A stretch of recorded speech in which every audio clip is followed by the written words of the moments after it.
My name is Nandi Tavares, so most of you know me as Nandi. I'm a third-year business administration major with a minor in film and media, and I'm running to be your next ASU president for the transition semester as well as the 2019-2020 academic school year. So the first of the 5 fundamental responsibilities of ASU is to provide a voice for the African American students at the Georgia Institute of Technology. Being able to assess the needs of a community and then pivot your organization's goals to then adhere to those identified needs is a key to the success of any student organization.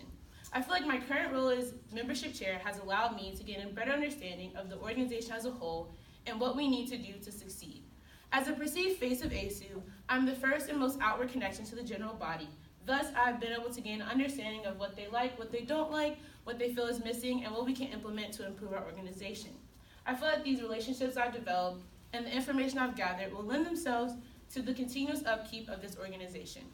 Now, as we begin a transition, we have to make sure we're not only focused on the preservation of the current state of ASU, but that we look towards the future to make sure we lay the groundwork of what we will become. With that in mind, I propose ASU, a new generation.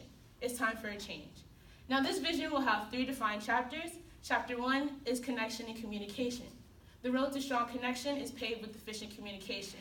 Now, of course, this starts within the organization, within the e-board, but we have to make sure we take it a step further.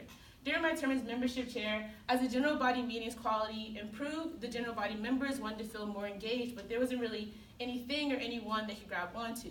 As ASU president, I would like to bridge that gap between e-board members, general body members, as well as between other BSOs, and strengthen our connection with the Georgia Tech and Greater Atlanta communities.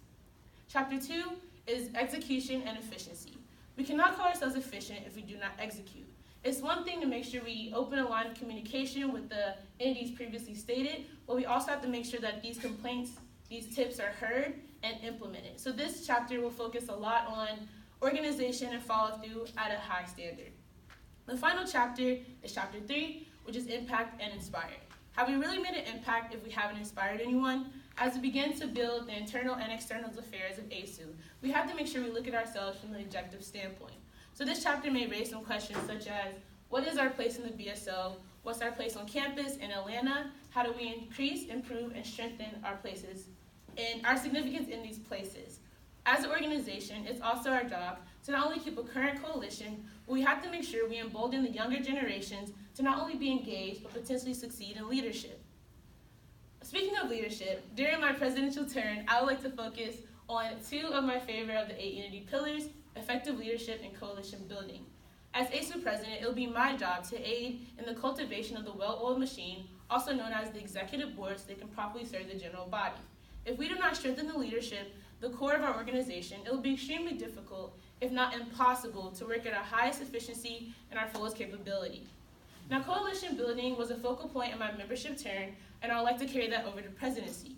In an environment where we're such an extreme minority, ASU has and will continue to serve as a medium that promotes unity, collectiveness, and family in the Black community at Georgia Tech.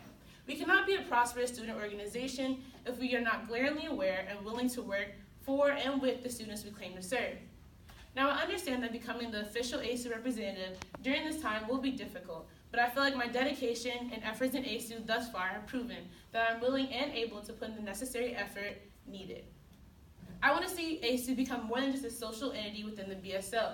I want us to become a pillar in the Georgia Tech and Greater Atlanta communities. Everyone deserves a piece of ASU. Thank you.